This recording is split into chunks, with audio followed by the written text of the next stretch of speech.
Jemaah. Orang Arab senang juga dipijat pakai minyak zaitun. Mohon maaf, saya belum sempat bikin pantun. Assalamualaikum warahmatullahi wabarakatuh. Alhamdulillahilladzi arsala rasulahu bil huda wa dinil haqq liyuzhirahu 'ala dini kulli wa kafa billahi shahida. Asyhadu an la ilaha illallah wahdahu la syarika lah wa asyhadu anna Muhammadan 'abduhu wa rasuluhu la nabiyya ba'dah. Allahumma shalli wa sallim ala sayyidina wa habibina wa syafi'ina wa qurrati a'yunina wa maulana Muhammadin wa ala alihi wa ashabihi ajma'in. Qala rabbi shrah li sadri wa yassir li amri wa hlul 'uqdatam min lisani yafqahu qawli. Amma ba'd. Yang cerah ini kita masih diberikan kesempatan, kemampuan untuk melangkahkan kaki, duduk bersama di tempat di majelis yang mulia ini. Mudah-mudahan langkah kaki kita menuju tempat ini dicatat sebagai amal ibadah oleh Allah Subhanahu wa taala dan menjadi asbab dikabulnya segala doa-doa kita kepada Allah Subhanahu wa taala. Amin ya rabbal alamin. Salawat beriring salam semoga senantiasa tercurah keribahan junjungan kanjeng Nabi besar Muhammad sallallahu alaihi wasallam, juga untuk keluarganya, sahabatnya, para tabi'in-tabi'atnya dan kepada seluruh pengikutnya sampai yaumul kiamah nanti. Kita berdoa mudah-mudahan kita semua hadir malam hari ini kelak mendapat sahabatul ujmah dari baginda Rasulullah sallallahu alaihi wasallam. Amin ya. Assalamualaikum warahmatullahi wabarakatuh. Alhamdulillah. Alhamdulillahi rabbil alamin. Wa bihi nasta'in ala umurid dunya waddin. Wassalatu wassalamu ala sayyidina Muhammadin wa ala alihi wa sahbihi ajma'in. Amma ba'du. Para asatid, para hujaj, para tokoh masyarakat yang hadir pada kesempatan malam hari ini, mudah-mudahan semuanya diberkahi oleh Allah. Bapak, saudara hadirin jamaah majelis malam Jumat yang dirahmati dan dimuliakan oleh Allah. Alhamdulillah, dengan izin serta takdir yang telah diberikan oleh Allah, pada kesempatan malam Jumat kali ini kita tetap hadir di majelis malam Jumat dalam rangka berdoa kepada Allah Subhanahu wa taala, kirim doa lewat pembacaan surat Yasin, lewat pembacaan tahlil, lewat pembacaan tahmid beserta sholawat, yang mana pahalanya kita akan serahkan, kita akan persembahkan buat orang-orang yang paling berjasa dalam kehidupan kita, orang tua kita, mertua kita, kakek nenek kita, saudara-saudara kita yang telah berpulang ke rahmatullah. Mudah-mudahan dosanya diampuni oleh Allah, iman Islamnya diterima oleh Allah, amal ibadahnya diterima oleh Allah, ditambah nikmat kuburnya oleh Allah, dan mudah-mudahan makamnya dijadikan salah satu di antara taman-taman surganya Allah. Dan buat orang tua kita yang masih hidup, mudah-mudahan diberikan barokah, barokah umurnya, barokah rizkinya, barokah usahanya, barokah keluarganya. Dan buat kita semuanya pun sama, Mudah-mudahan diberikan panjang umur, sehat walafiat, dikabul hajat kita oleh Allah Subhanahu wa taala, baik hajat dunia maupun hajat akhirat. Dan mudah-mudahan kita kirimkan doa semuanya, mudah-mudahan selalu dan senantiasa diberikan kesehatan oleh Allah Subhanahu wa taala. Mari kita awali tawasul kita pada kesempatan kali ini dengan membaca istighfar, membaca syahadat, bersolawat pada baginda Nabi besar Muhammad sallallahu alaihi wasallam.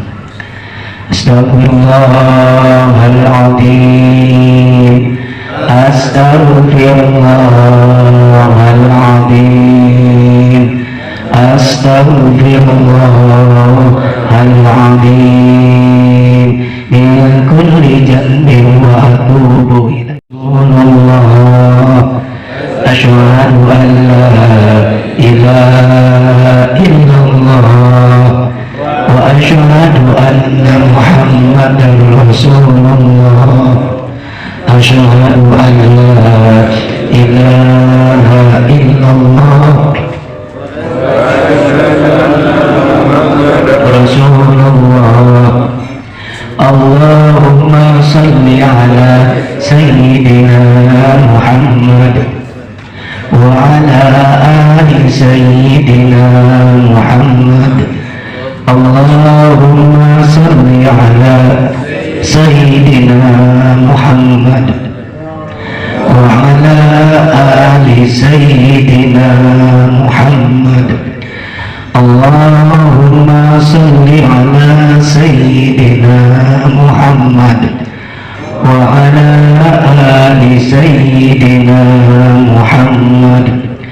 Assalamualaikum ya Rasulullah, assalamualaikum ya Habibullah, assalamualaikum ya Nabi Allah, assalamualaikum ya Rasulullah. Bismillahirrahmanirrahim. Alhamdulillahi rabbil alamin, arrahmanir rahim, maliki yaumiddin. Iyyaka na'budu wa iyyaka nasta'in. Ihdinas siratal mustaqim, siratal ladzina an'amta 'alaihim ghairil maghdubi 'alaihim waladdallin. Minasyaitonir rajim. Bismillahirrahmanirrahim. Yasin wal Qur'anil hakim, innaka laminal mursalin ala siratin mustaqim. Salamun alaihim wa rahmatullahi la yu'minun. Innama anzir man ittaba'a shir'ana min al-ghayb fabashshirhu bimaghfiratin wa ajrin karim. Inna nahnu nuhyil mawta wa naktubu ma qaddamu wa atharahum wa kulla shay'in ahsaynahu fi imamin mubin. واضرب لهم مثلا أصحاب القرية إذ جاءها المرسلون إذ أرسلنا إليهم اثنين فكذبوهما فعززنا بثالث وقالوا إنا إليكم مرسلون. قالوا ما أنتم إلا بشر مثلنا وما أنزل الرحمن من شيء إن أنتم إلا تكذبون. قالوا ربنا يعلم إنا إليكم لمرسلون وما علينا إلا البلاغ المبين. قالوا إنا تطيرنا بكم وإن لم تنتهوا لنرجمنكم ولنمسنكم منا عذاب أليم. قالوا طائركم معكم ويذكركم بل أنتم قوم مسرفون. وجاء الأخ المدينة به يسعى قال يا قوم اتبعوا المرسلين اتبعوا من لا يسألكم أجرا وهم مهتدون. وما لي لا أعبد الذي فطرني وإليه ترجعون. أفأنتم بدونه آلهة هي يبدي الرحمن بكل لا تغني عني شفاعتهم شيئا ولا ينقذون. إني لفي ضلال مبين. إني آمنت بربكم فاسمعون. إن أدخل قومه يعلمون بما غفر لي ربي وجعلني من المكرمين وما أنزلنا على قومه من بعده من جند من السماء وما كنا منزلين إن كانت إلا صيحة واحدة الذي جعل لكم من الشجر الأخضر نارا فإذا أنتم منه توقدون أوليس الذي خلق السماوات والأرض بقادر على أن يخلق مثلهم بلى وهو الخلاق العليم إنما أمره إذا أراد شيئا أن يقول له كن فيكون فسبحان الذي بيده ملكوت كل شيء وإليه ترجعون صدق الله العظيم. بسم الله الرحمن الرحيم قل هو الله أحد الله الصمد لم يلد ولم يولد ولم يكن له كفوا أحد بسم الله الرحمن الرحيم قل هو الله أحد الله الصمد لم يلد ولم يولد ولم يكن له كفوا أحد بسم الله الرحمن الرحيم قل هو الله أحد الله الصمد لم يلد ولم يولد ولم يكن له كفوا أحد لا إله إلا الله والله أكبر بسم الله الرحمن الرحيم قل أعوذ برب الفلق من شر ما خلق ومن شر غاسق إذا وقب ومن شر النفاثات في العقد ومن شر حاسد إذا حسد لا إله إلا الله والله أكبر بسم الله الرحمن الرحيم قل أعوذ برب الناس ملك الناس إله الناس من شر الوسواس الخناس الذي يوسوس في صدور الناس من الجنة والناس لا إله إلا الله والله أكبر بسم الله الرحمن الرحيم الحمد لله رب العالمين الرحمن الرحيم مالك يوم الدين إياك نعبد وإياك نستعين اهدنا الصراط المستقيم صراط الذين أنعمت عليهم عليهم ولا الضالين بسم الله الرحمن الرحيم ألف لام ميم ذلك الكتاب لا ريب فيه هدى للمتقين الذين يؤمنون بالغيب ويقيمون الصلاة ومما رزقناهم ينفقون والذين يؤمنون بما أنزل إليك وما أنزل من قبلك وبالآخرة هم يوقنون أولئك على هدى من ربهم وأولئك هم المفلحون وإلهكم إله واحد لا إله إلا هو الرحمن الرحيم الله لا إله إلا هو الحي القيوم لا تأخذه سنة ولا نوم له ما في السماوات وما في الأرض من الذي يشفع عنده إلا بإذنه يعلم ما بين أيديهم وما خلفهم ولا يحيطون بشيء من علمه إلا بما شاء وسع كرسيه السماوات والأرض ولا يؤوده حفظهما وهو العلي العظيم لله ما في السماوات وما في الأرض وإن تبدوا ما بأنفسكم أو تخفوه يحاسبكم به الله فيغفر لمن يشاء ويعذب من يشاء والله على كل شيء قدير آمن الرسول بما أنزل إليه من ربه والمؤمنون قل من آمن بالله وملائكته وكتبه ورسله لا نفرق بين أحد من رسله وقالوا سمعنا وأطعنا غفرانك ربنا وإليك المصير لا يكلف الله نفسا إلا وسعها لها ما كسبت وعليها ما اكتسبت ربنا لا تؤاخذنا إن نسينا وأخطأنا ربنا ولا تحمل علينا إصرا كما حملته على الذين من قبلنا ربنا ولا تحملنا ما لا طاقة لنا به واعف عنا واغفر لنا وارحمنا واعف عنا واغفر لنا وارحمنا واعف عنا واغفر لنا وارحمنا أنت مولانا يا معبود. اللهم صل وسلم على سيدنا محمد في الأولين والآخرين، ورضي الله تعالى عن سيدنا رسول الله أجمعين. آمين آمين يا رب العالمين. أعوذ بالله من الشيطان الرجيم. بسم الله الرحمن الرحيم. الحمد لله رب العالمين حمد الشاكرين حمد النائمين حمدا يوافي نعمه ويكفي مزيده. يا ربنا لك الحمد كما ينبغي لجلال سلطانك.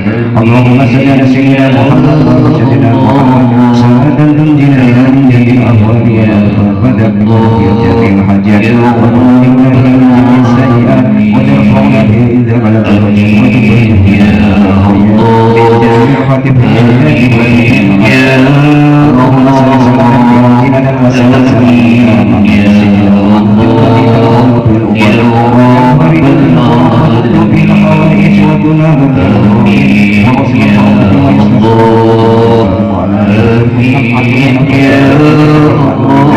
اللهم تقبل وعاصينا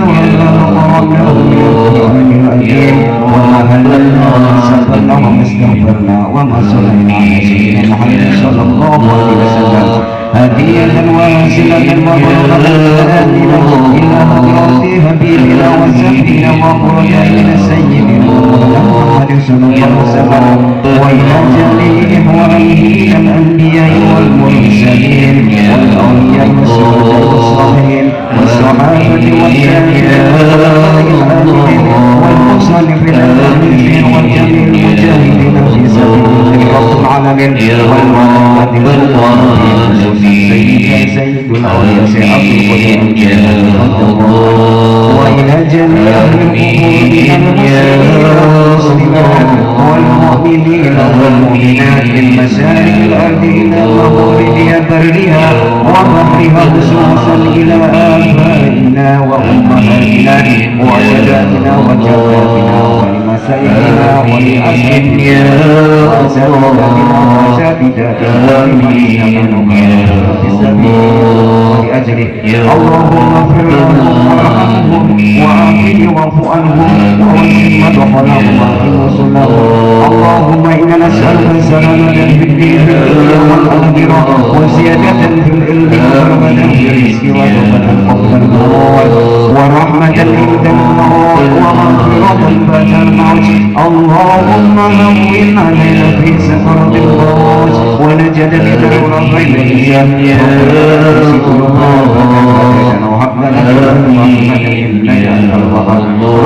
هب لنا من ازواجنا وذريتنا قرة اعين واجعلنا للمتقين اماما. ربنا ظلمنا انفسنا وان لم تغفر لنا وترحمنا لنكونن من ربي هب لي من الصالحين ربي هب لي من الصالحين ربي هب لي من الصالحين المباركة وأنت خير المنزلين. ربنا أرنا وارزقنا استجابة وآتنا وارزقنا استجابة. ربنا آتنا في الدنيا حسنة وفي الآخرة حسنة وقنا عذاب النار. سبحانك ربك رب العزة عما يصفون والسلام على المرسلين والحمد لله رب العالمين. Alhamdulillah dapat 3 pertanyaan. Mudah-mudahan Allah Subhanahu wa Ta'ala memberikan saya ilham bisa menjawab pertanyaan daripada para bapak semua yang hadir.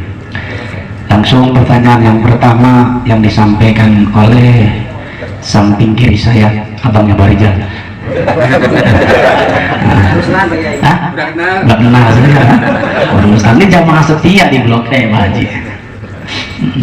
Pertanyaannya seputar waktu melaksanakan ibadah sholat.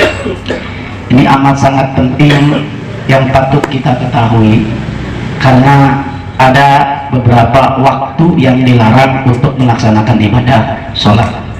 Ada waktu yang diwajibkan, ada waktu fadilah, ada waktu istiaroh, ada waktu karohah, dan ada waktu tahrim. Itu di dalam pelaksanaan ibadah sholat.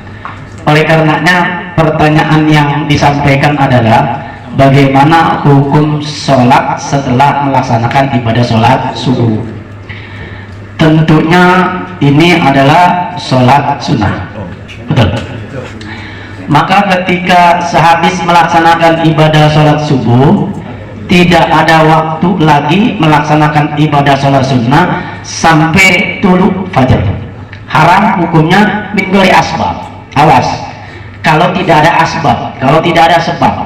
Kalau ada sebab boleh, tapi kalau tidak ada sebab, habis asar, habis subuh itu hukumnya haram melaksanakan ibadah sholat sunnah.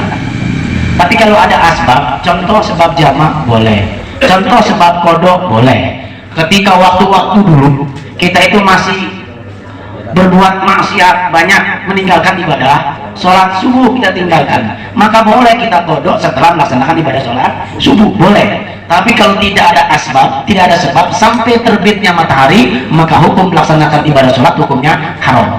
Jelas Pak? Jelas ya?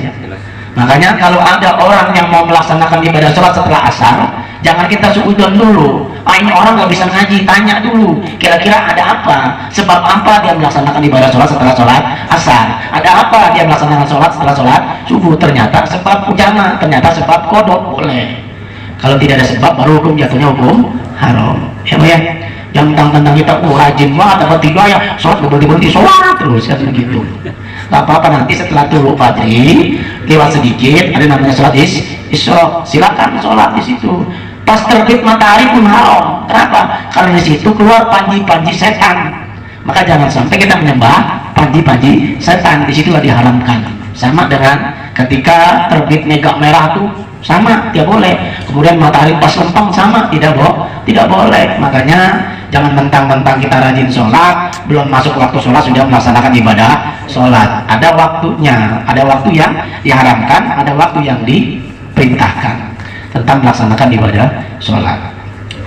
Kedua pertanyaannya tentang kesaksian palsu. Ini berat banget nih, tentang kesaksian palsu. Ngeri. Ini terkadang kita juga bersaksi dengan saksi palsu. Artinya yang paling dikhususkan adalah ketika persidangan. Ini yang paling dikhususkan.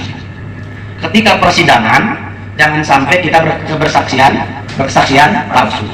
Kemudian ketika kita ditanya pun ada masalah di pengusaha dan lain sebagainya, ketika kita dipanggil jadi saksi, jangan sampai kita menjadi kesaksian palsu. Kenapa? Karena ini termasuk bagian dosa besar. Ketika itu Rasulullah SAW sedang berada dengan sahabat-sahabatnya. Rasulullah ngomong depan sahabatnya, maukah kamu aku beritahukan tentang dosa besar? Maka jawab sahabat, iya ya Rasulullah. Apa itu dosa besar? Pertama, dosa besar itu adalah ukul walidain. Yang pertama syirik kepada Allah, yang kedua ukul walidain, berdurhaka kepada kedua orang tua. Setelah itu Rasul bangkit meneruskan sabdanya. Apalagi syahadat uzur, kata Rasulullah, kesaksian palsu. Maka kesaksian palsu itu adalah termasuk dosa yang paling besar. Hati-hati, jangan gara-gara duit segepok, jangan gara-gara duit dunia sementara kita memberi kesaksian palsu kepada orang. Orang itu jatuh moralnya, pembunuhan karakter. Maka selamanya dia akan difitnah, selamanya dia akan disangka seperti itu, padahal dia tidak berbuat seperti itu. Maka kesaksian palsu ini amat sangat dilaknat oleh Allah Subhanahu wa Ta'ala. Jelas bukan alamat palsu, ini kesaksian palsu. Beda kalau alamat palsu. Kalau alamat palsu, kalau kesaksian palsu murah, alamat palsu 2 miliar yang penting. Nah, siap. Ini yang terakhir. Wa min ayatihi an khalaqa lakum min anfusikum azwaja litaskunu ilaiha wa ja'ala bainakum mawaddatan wa rahmah. Nih, pernikahan, tujuan pernikahan adalah litaskunu, memberikan ketenangan. Saya tanya sekarang, jawab dengan jujur, tidak ada dusta di antara kita. Ketika bapak setelah melaksanakan pernikahan dengan istri, kita berumah tangga, kira-kira tenang apa enggak tenang? Tenang. Saya tanya, tenang apa enggak? Tenang. Benar? Tenang. Setelah berumah tangga berarti hidupnya harusnya tenang sesuai dengan arahan Allah Subhanahu wa Ta'ala. Tapi pada kenyataannya di dalam kehidupan rumah tangga dia berantakan, tidak tenang. Betul? Kira-kira ini salah firman Allah apa salah orangnya? Hah? Kira-kira salah firmannya apa salah orangnya? Tapi kan salah orangnya. Satu, tujuan pernikahan itu litaskunu, membuat kedua pasangan itu menjadi tenang. Kedua, waja'alna bainakum mawaddatan warahmah. Pernikahan itu menjadikan cinta dan kasih. Saya tanya lagi, kira-kira kita rumah tangga sama istri makin sayang makin gedeg? Saya tanya jujur. Sayang apa? Abah sayang. Saya tanya dah. Mungkin kalau pengantin baru sayang, betul. Sampai ngomong kecadel-cadelan, betul. Pengantin baru. Tapi kalau sudah 25, 10 tahun, kira-kira gimana? Makin sayang, makin gedeg. Kan? Ini udah mulai nih, ya kan? Udah mulai ada pengikisan kan seperti itu. Yang namanya tadi, yang namanya problematika rumah tangga pasti ada. Enggak semestinya kita rumah tangga itu mulus terus, enggak. Pasti ada cobaan, pasti ada rintangan, pasti ada halangan yang membuat kita berselisih dengan istri. Itu namanya hukum alam, betul. Jangan lagi berumah tangga, berteman juga kadang-kadang begitu, gara-gara rokok nggak dikasih ribut. Nih, makanya saya punya trik. Kalau kita ngaji nggak punya rokok, jangan malas ngaji, Pak. Jangan malas ngaji. Kita bawa korengnya. Iya. Kira-kira siapa orang yang bawa rokok banyak itu kita pura-pura duduk di sana, pura-pura berhenti dulu. Mau kemana? Aduh, rokok saya ketinggalan. Pura-pura. Saya mau balik dulu ya. Jangan di sini aja. Padahal masalahnya itu. Trik itu namanya. Ya. Udah, kembali kepada pokok permasalahan. Yang namanya kehidupan rumah tangga tidak selamanya bahagia. Sudah mulai ada problematika dalam kehidupan rumah tangga, baik itu dari dirinya maupun dari suaminya. Ketika tidak ada suaminya, dari anaknya. Ketika tidak dari anaknya, ada dari temannya. Seperti itu, Pak. Itu namanya problematika rumah tangga. Tapi ingat, tujuan kita rumah tangga itu tujuan. Ketika kita berumah tangga, tujuannya lintas gunung, ingin mencari ketenangan hidup dan ingin menjadikan cinta dan kasih sayang kepada istri kita. Itu yang mesti kita pegang. Insya Allah ketika itu kita pegang, ketika kita ada problem, ketika kita ada sesuatu dengan istri kita, nggak bakal lama, pasti kembali lagi. Itu kuncinya. Lalu bagaimana ketika dalam kehidupan rumah tangga terkadang jalannya nggak beriringan. Kadang-kadang suami ke barat, istri ke timur. Kadang-kadang kita maunya seperti ini, istri maunya seperti itu. Betul?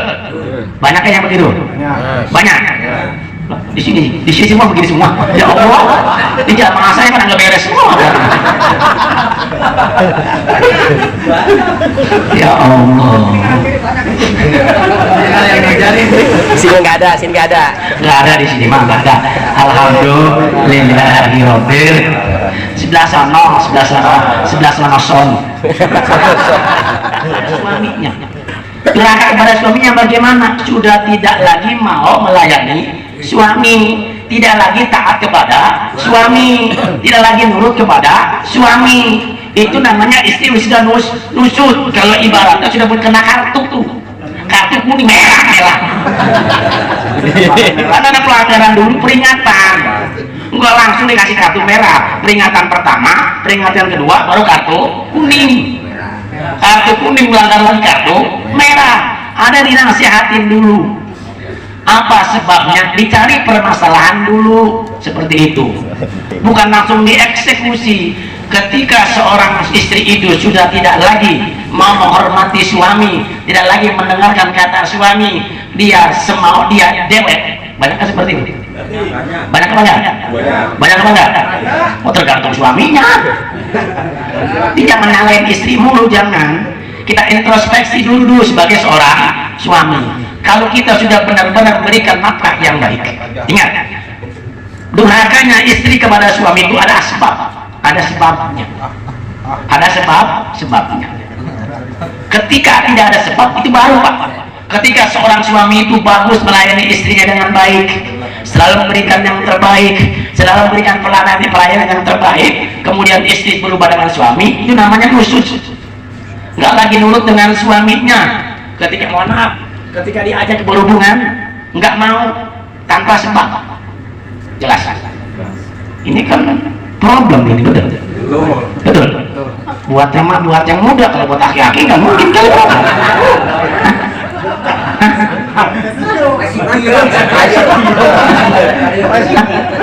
Aki masih mantap. Kirain buat kita aja yang 40 tahun ya. Kalau sudah 60 tahun ke sana mah nggak jos lagi. Jangan salah ya. Ketika seorang istri, seorang suami itu minta jatahnya, kemudian istri itu nolak tanpa ada sebab, nusus, dosa besar. Tapi tatkala seorang istri itu nolak ada sebabnya. Satu, sebab dia sakit. Dua, sebab dia lagi halangan. Berarti yang nusut bukan suaminya, bukan istrinya, tapi suami. Ya. Jelas. Jelas. Jelas. Nusut itu adalah dosa besar. Lalu bagaimana caranya kita? Fa'iduhunna, kita nasihatin dengan baik, kita nasihatin dengan lemah lembut, kita nasihatin dengan sesuai dengan nasihat alim ulama, sesuai dengan nasihat Rasul, sesuai dengan nasihat Allah, bahwa perbuatan ini itu tidak bagus. Satu pertama, langkah yang pertama Pak, nasihatin nggak bisa, tetap begitu-begitu juga, goblok punya istri. Begitu juga, nasihatin tetap, dua lemah lembut tetap, kemudian kita kasih dalil tetap juga. So Ustaz lupa begitu, ngaji baru DPMJ 3 kali doang, karena syarat sensorik dan syarat motoriknya jalan dia. Ngerti nggak syarat sensorik dan syarat motorik? Nggak ngerti? Susah, nggak ngerti mah. Di syarat sensorik dan syarat motoriknya jalan tuh perempuan. Kenapa? Karena dia gacor seperti itu, wajar. Ketika kita minta kopi aja di perempuan, mak jadi kopi, apa jawab dia? Emang lu lagi ngeliat, gua lagi ngomong anak, bikin aja sendiri. Itu kopi ada di situ, ada di situ, udah makan. Itu perempuan wajar. Ketika dijawab seperti itu, laki-laki jangan langsung marah. Oh iya, itu namanya perempuan seperti itu. Nasihatin, Umi, apa manggil Umi apa ya? Beb, lagi marah kok Beb, lagi marah Beb, mana ini lagi marah Beb? Malu, diem lo, malu, gua lagi ngomong nih, dengerin, lagi marah, padahal nggak begitu. Nasihatinnya dengan lemah lembut, nasihatin. Tidak seperti itu, tidak boleh bertentangan dengan hukum Allah, bertentangan dengan syariat agama Islam, nanti kamu kena dosa, kan begitu. Tetap gablek juga, sudah kita nasihatin, wahdurhunna, pisah ranjang, pisah, ya emang pengen diem ranjang ya, iya orang kalau bergaul, wahdurhunna, pisah ranjang selama 3 hari, bukan pindah rumah, bukan. Istri ada di kamar, kita ada di tempat, tamu. Ya kita doa sama Allah, mudah-mudahan malam gelap, hujan gede, petir, mati lampu, mati ya nyariin kita, pelukan juga, itu maksudnya. Jelas saya ngomong jelas, jelas. Rugi kalau baru marah, rugi sudah purik. Laki-laki purik kecil amat. Biarin kita pisah kamar aja kan begitu. Jangan lama-lama, 3 hari kan seperti itu. Kalau iya paling lama nih 3 hari nih. Iya paling lama ini kita mentok paling lama mentoknya. Tapi yang namanya sudah malam-malam Pak, udah lagi kedinginan, dia udah butuh. Kita pura-pura jual mana? Ya kita yang antri duluan. Ya ingat. Seperti itu namanya. Berarti itu istri sudah nusud. Nusud itu adalah perbuatan dosa besar. Maka ketika kita sudah nasihatin sudah, kemudian wajur sudah, wadribin, pukullah, tapi ghairu mubarohin, dengan pukulan yang tidak membahayakan. Bagaimana caranya pukulnya? Bukan di sini. Kalau di sini mah tampal. Ada nyanyinya, pulangkan saja. Ada kalau di sini. Kita lihat sonata. Ada tanda merah di pipiku. Jangan pukulnya ghairu mubarohin. Mana pukul Jomawin? Di pantat pukulnya. Tapi jangan kenceng-kenceng. Pok begitu. Bentar baru marah-marah, gua talak lu. Jatuh tuh talak. Bentar-bentar, gua talak lu. Nggak boleh, Pak. Laki-laki pantang menyebut seperti itu. Gua talak lu. Jatuh talak satu. Nggak boleh kita gabungin. Kalau sebelum kita rujuk, jatuh talak satu. Nggak boleh. Laki-laki pantang jangan sampai ngeluarin kata talak, jatuh talak satu. Jelas? Jelas. Kalau dia masih nggak bisa juga, dan masih nggak bisa juga, itu terserah Bapak. Terserah Bapak. Mau Bapak talak? Enggak, silakan. Tapi kepingin saya, arahan saya, jangan cepat-cepat seperti itu. Berikan dia ruang untuk berpikir. Maka kenapa ada talak satu, talak dua, talak tiga? Talak satu itu untuk ancaman untuk berpikir. Seandainya nanti dia punya berbalik arah, langsung nggak perlu nikah lagi. Cuma ngomong, saya mau balik sama kamu, aku rindu sama kamu, tidak ada yang orang sehebat kamu, kan begitu pengen kita. Kalau nusuk laki-laki nih, laki-laki juga punya nusuk. Sama laki-laki membiarkan istrinya, mengabaikan istrinya, itu namanya nusuk. Bahaya sekarang nih, gara-gara tiktokan. Ini gara-gara tiktok sekarang nih, bini diantepin bahaya, dianggurin bahaya. Nusuk, itu nusuk laki-laki. Laki tidak memperhatikan istri, mengabaikan istri tanpa sebab, maka laki-laki pun kena nusuk.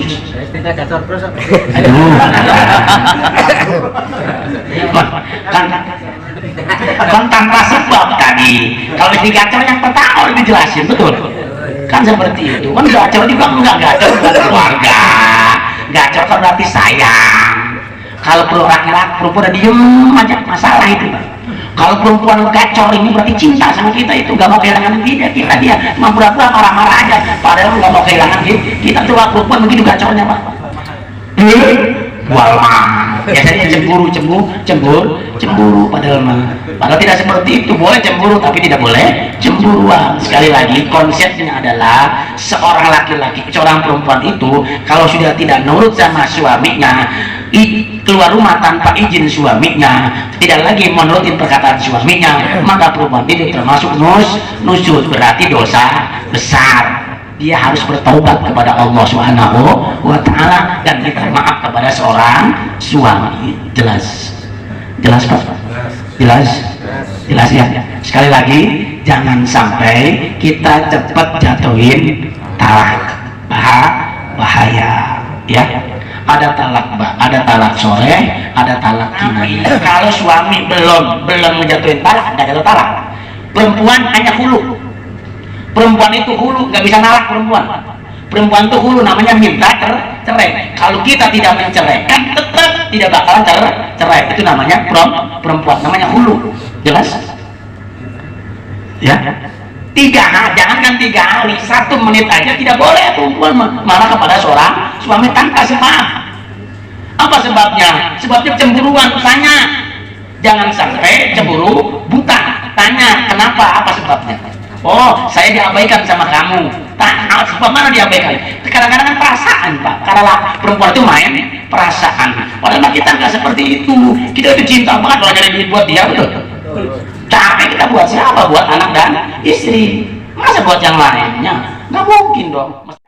Alhamdulillahirobbil alamin. Senang banget. Wassalamualaikum warahmatullahi wabarakatuh.